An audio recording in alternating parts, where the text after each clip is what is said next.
Hi everyone, this is Keric. This practice is focused on giving you some options in hopefully every pose. I'm going to try to give you an option A, B, maybe a C or a D. And I'm just going to give you suggestions on things that you might do to modify the pose. Sometimes to make the pose a little bit easier, sometimes to make the pose a little bit more challenging. So many of the poses that you'll find on Icewater yoga, actually all of the poses really, will have a traditional variation of the pose. And sometimes you'll hear teachers call that like the full version of the pose. So there's kind of this traditional / full version of the pose that's out there. It's the way that the pose has been taught for many, many years in many, many yoga classes. But yoga is, we can personalize the practice and make it accessible for everyone, really every pose. And there are always ways to modify a pose. And so as I move through this practice with you today, my intention is to give you suggestions for how you can modify. And maybe you'll even start to think about how you can modify at home on your own. So I'm obviously not going to be able to do every pose. So we'll just run through a few and hopefully you'll get some ideas. But this will be a practice as well. So you're practicing and you're thinking about your modifications. Let's start in down dog. Turn to one side of the mat. Set your hands about as wide as your outer shoulders and walk your feet back. So I'll even just talk about down dog. Like how can you modify down dog to make it a little bit easier? Well, generally, I'll have you set your feet about hip width apart. So as I look back at my feet, I split my mat roughly in thirds with my feet. But if my low back is really tight, which it kind of is right now, I can walk my feet back a little bit and give my back a little more space. As I start to walk my feet in, it becomes more challenging, right? You'll even see my low back round here. So I walk my feet back. This is my normal down dog. But I can go back like maybe an inch or so, and then just get some length in my spine. The other thing that I can do to modify down dog is I could take my feet a little wider. And again, all I'm doing is I'm giving my hips and my low back a little extra space. So I might not even really technically be in like a quote unquote full down dog, traditional down dog. Now I'm feet wider and a little farther back than normal. And then as my back starts to open up, I might choose to go back to my normal down dog. Another thing is, a lot of times I'll get students asking if they have to get their heels to the ground. The answer is absolutely not. Okay, so I can lift my heels up high and bend my knees. Now I can lift my hips up high and lengthen my spine. So what I'm very often trying to avoid is this rounding in the back. So if I try to straighten my legs, my back will round, and that doesn't actually feel good. And if my feet are too close together, my back will round. So some things I can do: feet a little wider, knees bent, heels up, tilt the pelvis forward. And then you can even try feet a little farther back. Okay, so that's enough of down dog. Walk your feet into the front of the mat. All right, so in the forward bend, in Uttanasana, which is the forward bend, it just means intense pose. Feet about hip width apart, but again, feet a little wider will give me a little more space in my hips to fold in. I can bring the floor up if I need to, so setting up on blocks if I can't touch the floor. So actually, right now, my right hamstring has been bothering me. It's a little challenging to touch the floor. It's not too bad. But if I wanted to take it easy on myself, I could set blocks. And then blocks can always be set at different levels: low, medium, high. So choose a level. Inhale to lengthen, reach your heart forward. Exhale to fold. You can touch the ground or you can keep your hands on the blocks. Inhale to lengthen. Exhale to fold.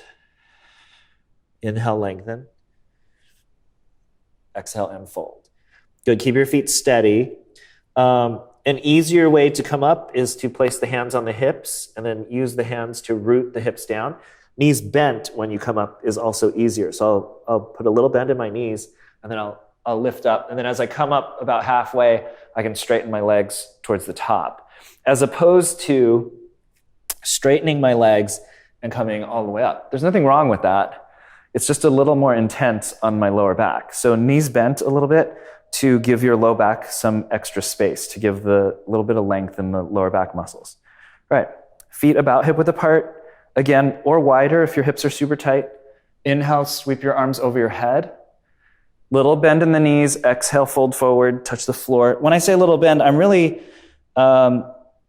just having you move from out of hyperextension or locking the joint. So it's not a big bend. It's just keeping the knees a little soft, okay? Exhale to fold, touch the ground. Inhale, halfway forward. Exhale, plant your hands. Step back to plank, the top of a push-up. Hands outer shoulder width apart.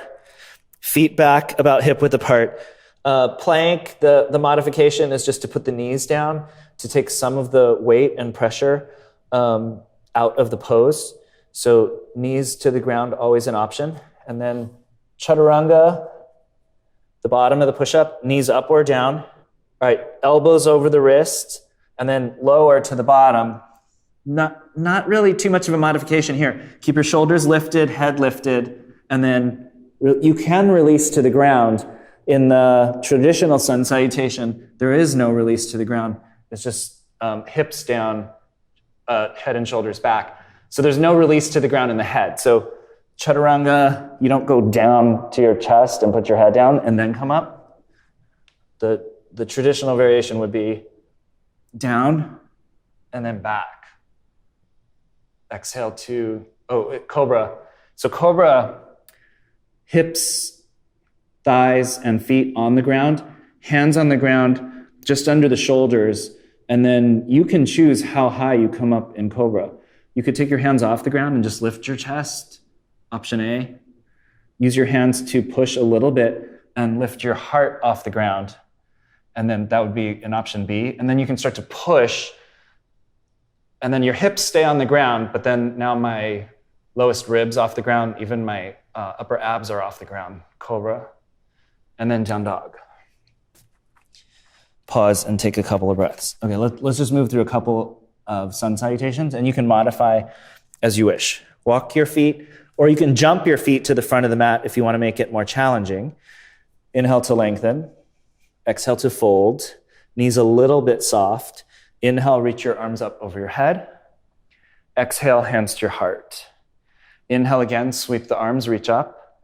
Exhale, fold, touch the ground. So you can bend your knees as much as you need to get the little curve in the low back. Fold forward, touch the ground. Knees can stay bent to touch the floor as much as you need. Inhale to lengthen, heart forward. Now, in the Ardha Uttanasana, the half lift here, I could keep my fingertips on the floor and just reach my heart forward. I can place my hands on my shins, my knees, or even my thighs.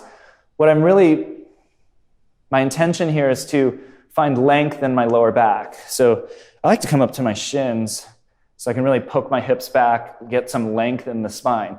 If I keep my fingertips on the ground, I just can't lengthen quite as much. Some of you can. You can keep your hands on the ground and find that length in your spine. I need to lift up a little bit, so that's my modification. You could go all the way up to the thighs. Exhale and fold. Plant the hands, step back to plank. Lower to chaturanga. Again, knees are an option. Pause at the bottom. Hips release, but shoulders pull back. Exhale to down dog. Look forward, bend your knees. Again, jumping will make the transition more challenging, or you can just step up. So I can jump, or I can step. Inhale to lengthen. Exhale to fold. Keep your feet steady. Inhale, reach your arms up over your head. Exhale, hands to the heart. Last sun salutation A. Inhale, reach up. Exhale and fold. Inhale to lengthen. Exhale, plant the hands. You can jump back to make the sun salutation more active, or you can step back like I did on the first two rounds. Here's the jump. So I just sort of, I reach my chest forward and my feet back, and I land in the bottom of the push-up. Inhale, draws the shoulders back and the hips release to the ground. Exhale to down dog. Look forward and step your left foot up between your hands. So let's start with a forward-facing lunge. If you have a block handy, I'm going to use the block to modify the pose. So I could do the pose with the back knee on the ground. We're just going to do a forward-facing lunge. So back knee on the ground and hands on the thigh. So the more connection that you have in a pose, generally the more stable it's going to be. And the more stable the pose is, the easier the pose is. Very often what we're doing in yoga is we're engaging the body to stabilize, to keep our balance, and to make the pose strong. But if you can put your hands on your thigh, then that's going to create a point of connection. It's going to create a stability. You won't have to work as hard as if your arms are in the air. Okay? If your arms are in the air, less connection, less stability, harder pose. Okay? So in the lunge, I'm going to show you a bunch of different options. Hands on the thigh and the back knee down. Move that out of the way for a second. Right? And I can just work here. Stretch your legs, draw your shoulders back, and lift your chest. Okay, here's some other options. I can start to lift the knee off the ground at a couple of different levels. I can rest my knee on the block. This block is not the softest block, so hopefully you have like a foam block. You can always put a towel over the block to make it the surface that your knee is on softer. Okay, so I can be here. And again, I have options, right? I can have the hand on the thigh to make it easier. I can stretch my arms up to make it more challenging. The block we can set at different levels, so high, medium, even high. I'm not sure, yeah. This is a little high. I'm almost to a straight leg here. So the last level would be back leg straight in the crescent lunge. Okay, so I'm gonna move the block. All right, squeeze your shins in, lift the back leg high, bend the front knee to a square, lift your chest and curl back. Good, both hands to the ground. Switch sides. All right, switching sides, assuming that you're not moving through plank, chaturanga, cobra, down dog, you're not moving through that little flow. You can switch sides a couple different ways. You can step both feet up and then step back to get to the second side. That's probably the easiest. Another way to switch sides is to step both feet back and take the other leg up. That's a little challenging, even for me. Stepping my foot forward between my hands, it's pretty hard. Like, you'll see my left hand lift up to step my foot forward. So I step forward. I try not to use momentum, so I'm not swinging the foot forward. I'm stepping it forward. I like to lift onto my fingertips so I can put my foot down. So that's another way to switch. And then the last way to switch the legs, not the last way, another way to switch the legs is to jump. Okay, this is the most energetic. So you round your back and jump, switch the legs. All right, and you can choose any of those options. All right, for today, I really like the knee down on the block. Feels good.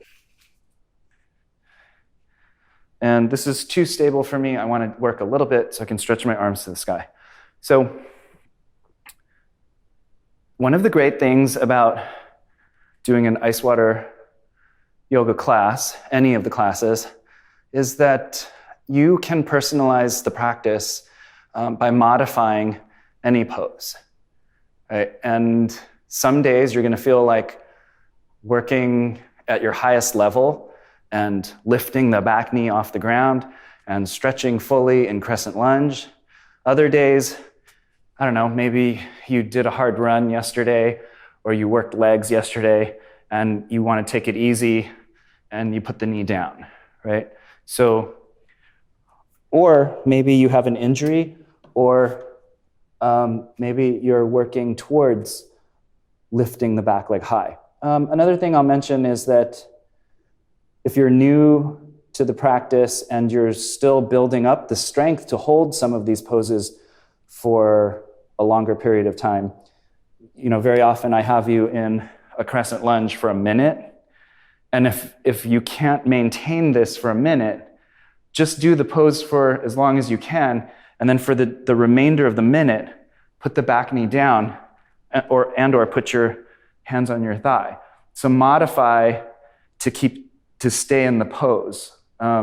Instead of doing crescent for 30 seconds and then moving back to down dog or just sitting there, just go down one grade, one progression down, and then hold that, work the next progression down. Okay, so this is sort of why I'm teaching this today.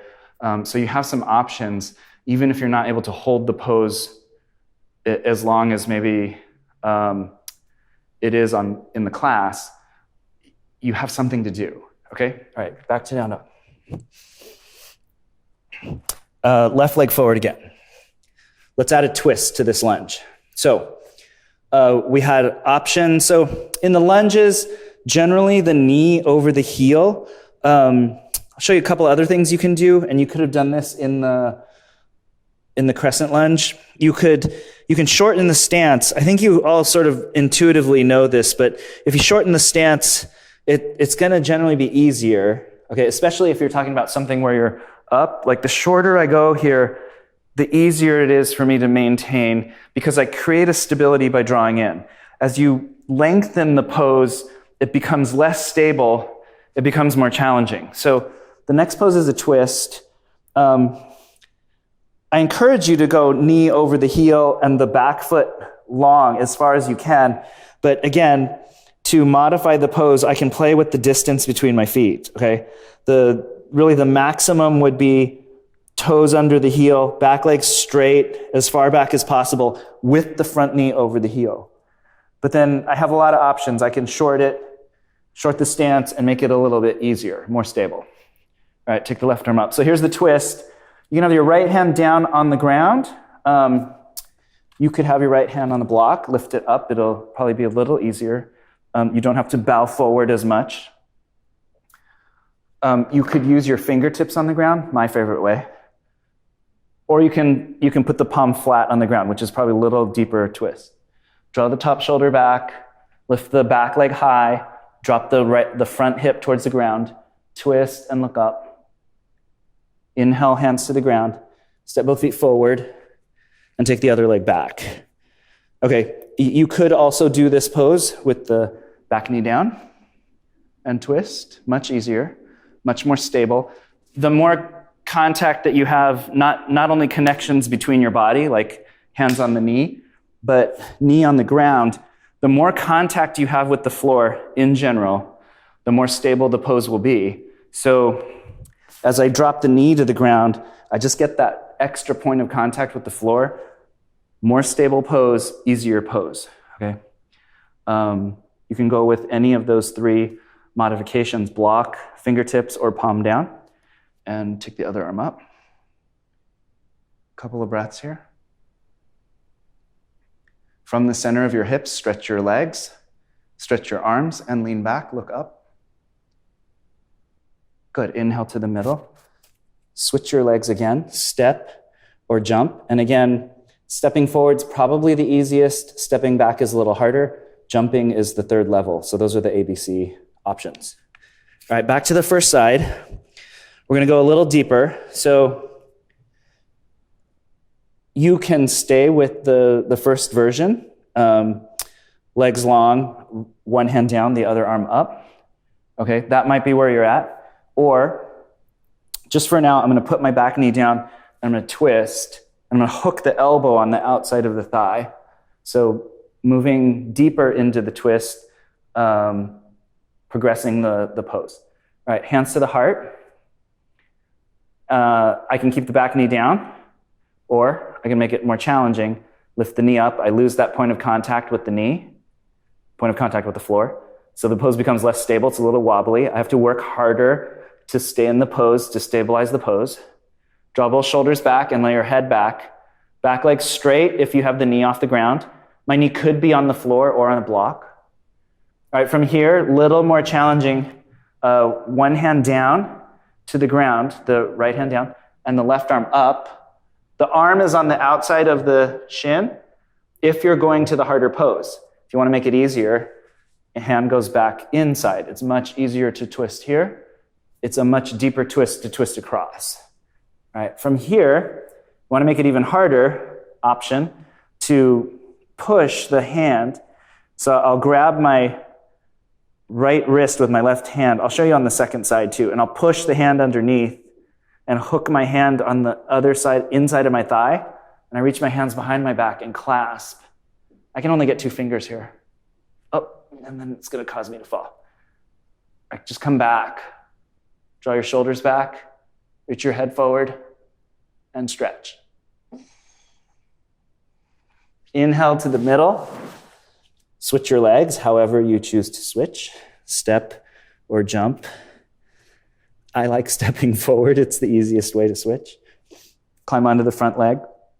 So I'll start with my knee down to get into the twist. You could keep the knee up. I put the knee down for stability, and then I twist. So even as you're transitioning, there are ways to modify the transition to make it harder or easier. Hands to the heart. So I would say in general, as you work through your Icewater yoga classes, I encourage you to follow the teacher, whether it's myself or one of the other teachers, as much as possible. Do the poses the way that the teacher is teaching the pose. Do the modification that the teacher is teaching in the moment as much as possible.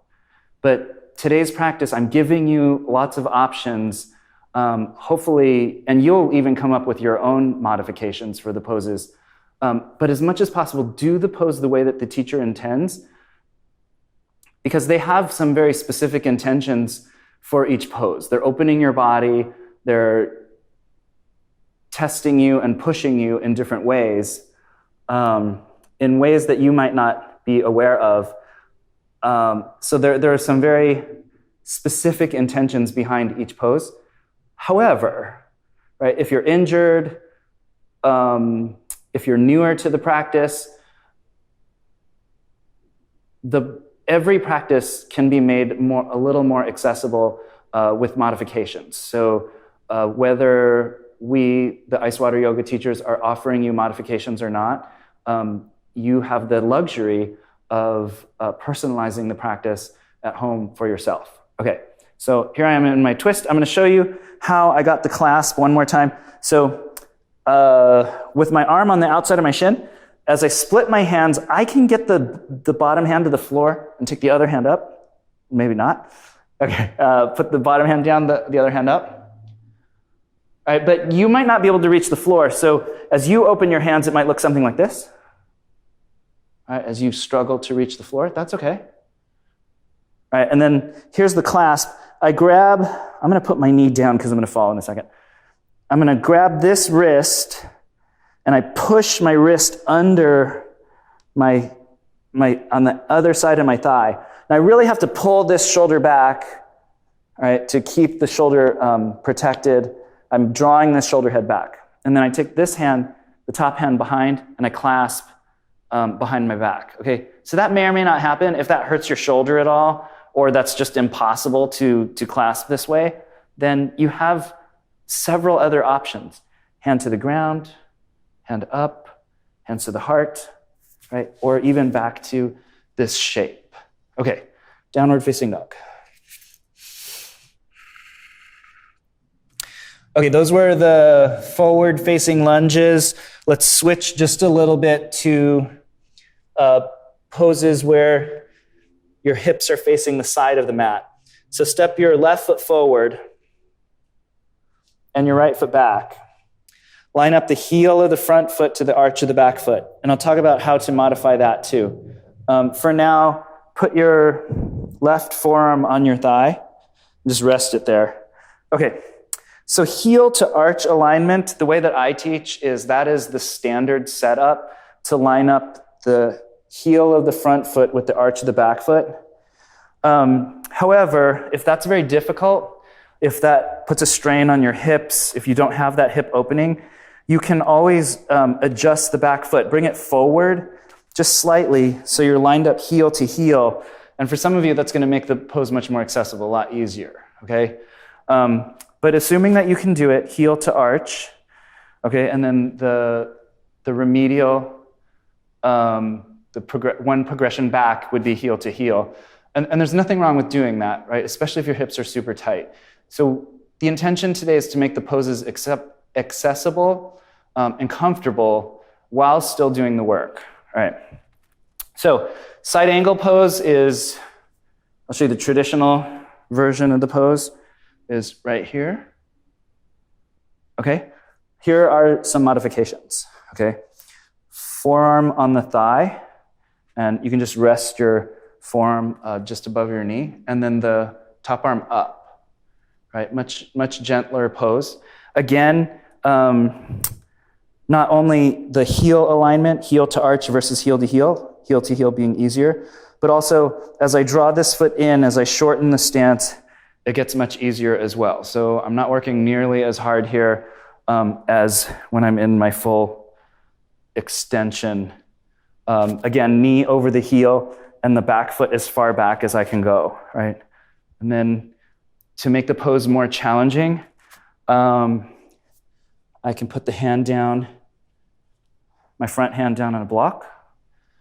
I can sweep my top arm over my ear.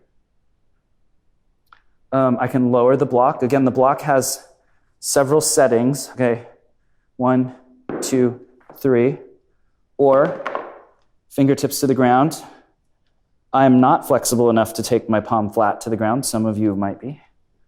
And the top shoulder back. Okay? Inhale to stand. Come all the way up, strong legs. Turn the left foot in and turn the right foot out. Second side. Bend the knee, and then now you have 3 options. Actually, maybe more than 3 options. You have several options for the pose, okay? So let's start with probably the easiest would be slightly shorter stance, elbow on the thigh, and the top arm straight up. Okay, and then from here, I can deepen the pose, widen my stance, take my hand to the ground or to a block, and then the arm over the ear, pinky down, palm up, thumb up, so your palm faces behind you, and then draw the top shoulder back, twist and look up. From your hips, stretch your legs. From your hips, stretch out through the top arm. Lean back, twist, and look up. One more breath. Inhale to stand. Put the left hand on the hip. Inhale to come up. All right, turn the front foot in. Turn the other foot out. Okay, let's switch to triangle pose. Now, actually, we'll get there in a second. Let's do warrior 2. Super common pose. Not too many modifications that I can think of other than the things we've already talked about. So heel to heel alignment is going to be easier on the front of the pelvis. Heel to arch alignment will hopefully give you a little more opening, stretch. Again, standard is heel to arch. And then you can make the pose easier. At some point, it's not even warrior 2, right? If I bring my foot too far in and I bend my knee, I'm not really doing much here. So I want to walk the foot back to at least to a point where I can feel my thigh working to hold me up, to stabilize the stance, okay? My full stance for me, personally, knee over the heel, and then I can walk my foot back pretty far, getting the front thigh pretty much parallel to the ground, okay?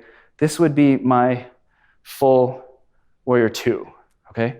And you could choose to do the pose at this point, and I encourage you to get to this point at some time. Arms stretched out to the front and back of the mat, shoulder blades on the back. Not too much variation with the arms. There's not too much you can do. If your arms get super tired, you could put them on your hips. Okay, let's do the other side. Straighten the front leg, turn the foot in, and then turn the other foot out. All right. If you want a guide for how wide to set your feet, the maximum setting is approximately heels as wide as the wrists. So if I were to drop a line from my wrist straight down, it should hit my ankle, right? And I'm pretty close to that right now. Okay, this is not my full stretch. Now my wrists are wider than my ankles. So I'll take it out, full distance, and then I'll bend my knee, and I see my thigh gets pretty much parallel to the ground. Stretch the arms. Okay, so you can modify, again, depending on what's appropriate for you at home. All right, stretch the legs. Make sure the front knee tracks behind the second toe. Keep the back thigh moving back and the front hip pulling in, okay, towards the opposite side. So on the back leg, stick your butt out. On the front leg, pull your butt in. Stretch your arms. One more breath. Okay, and then straighten the front leg. Turn the foot in and turn the other foot out. Okay, both legs straight. One more time, line up, heel to arch. Both legs straight. In triangle pose, shorter is not necessarily easier. In Warrior Two and in the side angle pose, in most of the lunges, when you shorten the distance between your feet, it becomes easier to do the pose, right? It becomes more stable. In triangle pose, if you bring your feet closer together, it's going to be more challenging on the hamstring, the front hamstring. I'm going to grab my block, and I'll show you some options here. So wide stance, as wide as Warrior Two, as wide as the wrists for the ankles. And then I can touch the ground here. Sorry, I can touch my block here. The block is behind my heel. I want the block right under my shoulder. So if it's here, I'm reaching, it's a longer reach. If I'm back here, it's not very supportive. So I want the block right behind my ankle, behind my heel. Right? So then the block will help. How do you know when to use the block? If you feel this side of your body, the lower side of the body, start to round to get to the ground. So if I have to round here to touch the floor, then I want to keep this long, my left side body long. Okay, let me see if I can show you. All right, so in order to keep it longer, I can come up, and now it's easier to lengthen here on the left side body. Stretch the arm.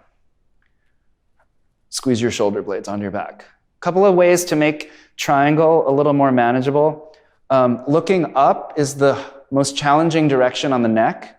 So if your neck hurts at all, try looking sideways or even looking down. Okay, down is probably the easiest direction to turn your head. Sideways is a little more challenging. And then looking up is the hardest, okay, because you have to support the weight of your head with your neck. Okay, when you're looking down, it's just easier to support that weight. One more breath here. Inhale to stand. I'm bringing my block with me. Turn the front foot in, turn the back foot out. And then tilt over the leg. I'll give you a couple more modifications. On this side, I'm going to set the block high. Modify a little more. Pull from your feet up your legs into your hips. Set the block under your hand. I want to stay long on the side body. My right hamstring has been challenged a little bit. And take the left arm up. So another way to modify triangle, hands to the hip to help get the shoulder back. Right, so if this is challenging to get the shoulder back, if it's your shoulders are super tight, you can just put the hand on the hip and then squeeze your shoulder blades back. All right, one more breath. Inhale to come up. Turn the back foot in. Turn the front foot out. Let's do one more side-facing pose. We're going to go up to the balance to half moon pose. So from triangle, if you have a block under your hand in triangle pose, bring it with you into the next pose. Slide the block forward. The block, the best place for the block is directly under your shoulder. I'm going to slide my foot back so I can stay on the mat. So I don't want to be reaching forward to try to balance. I'm not going to be as stable. I don't want to reach my hand back, not as stable. I want the hand right under my shoulder. Standing leg straight. Lifted leg straight. Okay, so I'm using the block to make the pose more manageable. A couple of other things you could do, hand to the hip. Again, it's just that extra contact, hand to the hip, that helps to stabilize the pose just a little bit more versus arm to the sky, okay? To make the pose more challenging, I can take the hand to the ground, fingertips, or palm. All right, a couple other things in half moon. Look down to ground the energy of the pose to make it to make it easier to balance. Look to the side, and it gets a little more challenging. Look up, and the balance becomes even more challenging. So the direction that you look will change the energy of the pose. Place both hands and both feet on the ground. So look down is the easiest direction. Sideways gets more challenging. Look up to make it even harder. If you want to make the balance really hard, try closing your eyes. I'm going to do the second side. Step the left foot back, the right foot forward, triangle pose. I'm going to stay with my block on this side. All right, so feet wide. Again, okay, so here's why wider is easier in triangle. As I widen my feet, it lowers me towards the ground. Like my hips get lower to the ground, it becomes easier to touch the ground. So if my feet really wide, and this is actually probably too wide for me, I can touch the floor and keep the right side of my body relatively long. Okay, as I shorten the stance, right, you're gonna see this side of my body get crunched, right, because I'm making it harder. It's challenging my front hamstring. So as I go shorter, I'm gonna need to bring the block up. Okay, so wider in triangle will often make the pose easier. Shorter will make it more challenging, which is opposite of the lunges. All right, from here, look down. As I transition, automatically, I didn't even think about it, I put my hand on my hip to transition. Again, that extra point of contact makes it more stable. So makes it more stable in my transition. You could transition with the arm to the sky. It's a little harder. All right, find your balance here. Spread your toes wide. Draw up from the right foot into your hips. Push the right foot and the right hand down. All right, so with my hand on my hip, I find it easier to balance, and I'm looking down. All of these things are making it easier. And then as I find my balance, then I can choose to make the pose a little more challenging, right? I turn my head, hopefully without losing my balance. I reach the top arm up. I maybe even look up, maybe. One more breath. My balance is really off today. And then both feet to the ground, front of the mat. Pause and take a couple of breaths. Put your hands on your hips. Inhale to stand. Let's do a couple of balancing poses, and I'll give you some ideas for how to modify balancing poses. Stand on your left foot for tree pose. Here are 3 options. Heel on the ankle. This is the easiest option. I hope you're pretty steady if you're choosing this option. Shouldn't be extremely difficult. But depending on how your balance is, this might be what you need today. Arm variations in tree. Hands to the hips. Contact, hands to the hips. Easier to balance for most people. Hands to the heart, your hands are connected to each other, but no longer to the torso. So now this is a little more challenging. And then arms in the air is more challenging, harder to balance. Now you have to balance your arms over your head. All right, back to the legs. Foot to the calf as the second option, option B. Foot to the inner thigh as option C. I have to pull my shorts up so that my foot is touching skin. Otherwise, it just slides off of my shorts. So wardrobe can also make a pose easier or more difficult. I'm not going to get into wardrobe modifications too much. I'm just telling you why I'm pulling up my shorts. Okay, Stretch your arms. Couple of breaths. Let's switch to the other side. Put the right foot down, right? And then as much as possible, if you're choosing one variation on one side, I encourage you to choose the same variation on the second side for balance, right? So if you're modifying like once or twice because of an injury, you're taking it easy on one side, I think that's fine. But if you're constantly choosing one variation on one side and a different variation on the other side, eventually you're just going to magnify the imbalances between the left and the right. And very often what we're intending to do in yoga is to find balance between the two sides, or at least start to balance out the two sides. So heel to ankle, kickstand, foot to calf, foot to the inner thigh. I need skin-to-skin contact there again. The one place that I'll have you avoid is foot to the knee. Putting pressure on the knee in that sideways is just not advisable. So take the foot above or below your knee, squeeze your legs, and then again, choose the options. Hands on the hips, hands to the heart, hands to the sky. You have some options with where you look.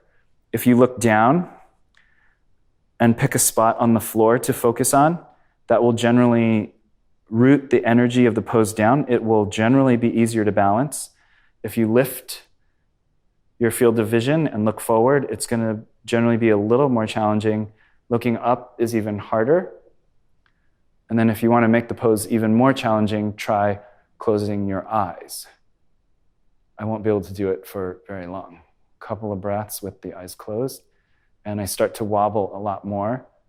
The pose gets a lot more challenging. Even pulls me out. Okay, so lots of options, even as something as simple as tree pose. Let's do one more balance pose. And I'll give you some ideas for how to modify Warrior 3, which is a very common, very intense balance pose. Start with your feet together, and let's just start with the arms up. Now, please keep a straight line from your heel of the foot that lifts behind you, a straight line from the heel to the fingertips. So here are the modifications. I can just go forward like a little bit. And this is it's technically not Warrior 3, like not by the classic definition of Warrior 3, but just my modified version, okay? So I just go to here, so I maintain the line between my heel and my fingertips. Or here. Now, if I break the line, it looks like this, right? So my foot didn't lift, but my upper body went down. Or if my leg lifted, but my upper body didn't go forward, I break the line. So I'm trying to keep the line from my heel to my fingertips. It's part of the pose, the definition of the pose, right? That straight line. So here, and then there's a whole spectrum of options for the pose, right? I can just bow forward maybe 45 degrees. Or full pose, classic variation, 90 degrees-ish. Lift the back leg high, straighten the arms. Here's some variations with the arms. Arms swept back is generally easier. You could even put your hands on your hips. You can take the arms to the sides, a little harder, or the most intense version, arms straight forward. Inhale to stand, come all the way up. Oh. All right, let's do the other side. Okay, so now whichever variation you chose, side 1, similar variation, side 2. Stretch the arms. Lift your chest. All right, we're bowing forward with the intention of keeping the line between the back foot and the fingertips. Okay, so moving maybe to full pose. Maybe I'm just stopping here on this side. My right hamstring, right hip's been bothering me, so maybe I just go to here. This feels okay. I can hold this. I can sweep my arms back. I can reach them to the sides. Or back up. Come all the way up. Good. Okay, so These are some options, ways to modify your standing poses. The idea being that you can take the modifications to different poses, different lunges. These were just kind of the main ones, the basic ones, but now you have options in setting your feet differently, in taking different twists, some modifications for standing balance poses. Keep playing with the practice. I encourage you to explore and modify as needed. Okay, thank you for practicing with me. I will see you next time.